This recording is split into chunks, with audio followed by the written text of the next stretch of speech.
क्यों इजराइल को भारत का सच्चा दोस्त बोला जाता है, वो आज का ये वीडियो देखने के बाद आपको भी जरूर पता चल जाएगा। तो जैसा कि आप सभी जानते हो कि जब से भारत पर पहलगाम अटैक हुआ है, उसी दिन के बाद से ही भारत ने ये बात डिसाइड कर ली थी कि पाकिस्तान की इस हरकत का हम पाकिस्तान को मुंह तोड़ जवाब देंगे। और भारत के इस डिसीजन के बाद से ही हमको ये देखने को मिल रहा है कि एलएसी के ऊपर पाकिस्तान की सेना की तरफ से लगातार गोलीबारी की जा रही है। वहीं पर भारतीय सेना की तरफ से भी पाकिस्तान की सेना को इस समय मुंह तोड़ जवाब दिया जा रहा है। इसी बीच अब इजराइल खुलकर भारत के सपोर्ट में आ चुका है और इस समय इजराइल के राजदूत की तरफ से भारत को यह बात बोली गई है कि भारत को यह बात याद रखनी चाहिए कि अब से कुछ ही दिनों पहले हमास के कुछ लीडर पीओके की यात्रा पर गए हुए थे और इस यात्रा के दौरान हमास के लीडर ने पाकिस्तान के जिहादियों के साथ एक मीटिंग को कंडक्ट किया था।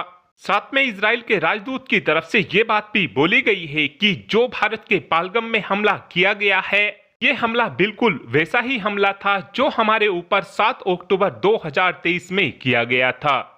इजराइल के राजदूत के इस बयान के तुरंत बाद ही हमको ये भी देखने को मिला है कि इजराइल के प्रधानमंत्री यानी कि बेंजामिन नेतन्याहू भी खुलकर भारत के सपोर्ट में आ चुके हैं। और इस समय बेंजामिन नेतन्याहू का भारत से कहना है कि भारत को अगर किसी भी प्रकार की हमसे मदद की जरूरत पड़ेगी तो हम हर तरीके की मदद भारत की करने को पूरी तरीके से तैयार हैं।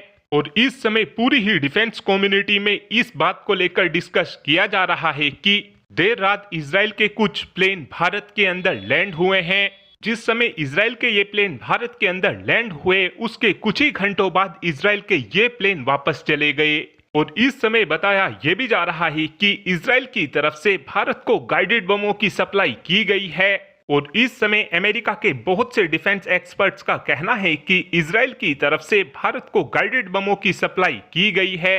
हालांकि आपको बता दें कि इस बात की अभी कोई कंफर्मेशन नहीं मिल पाई है कि इजराइल की तरफ से भारत को हथियारों की ही सप्लाई की गई है या फिर नहीं। जैसे ही इस बात की कोई भी कंफर्मेशन आती है तो आपको अपडेट कर दिया जाएगा। लेकिन यहाँ पर आपके मन में ये सवाल जरूर आ सकता है कि यार भारत के पास तो बहुत सी एडवांस मिसाइलें मौजूद हैं, तो हमको इजराइल से इन गाइडेड बमों को मंगाने की जरूरत क्या पड़ गई। तो आपको बता दें कि जो गाइडेड मिसाइल होती हैं और जो गाइडेड बम होते हैं, इनमें काफी ज्यादा फर्क होता है।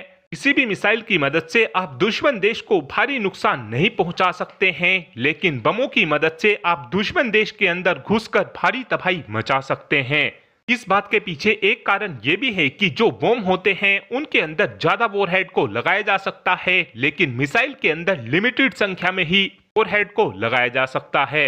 लेकिन यहाँ पर आपके मन में एक सवाल ये भी आ सकता है कि इजराइल की तरफ से भारत की इतनी मदद की क्यों जा रही है। तो आपको बता दें कि इस समय इजराइल भारत से ये चाहता है कि भारत की तरफ से हमास को एक आतंकी संगठन डिक्लेयर कर दिया जाए।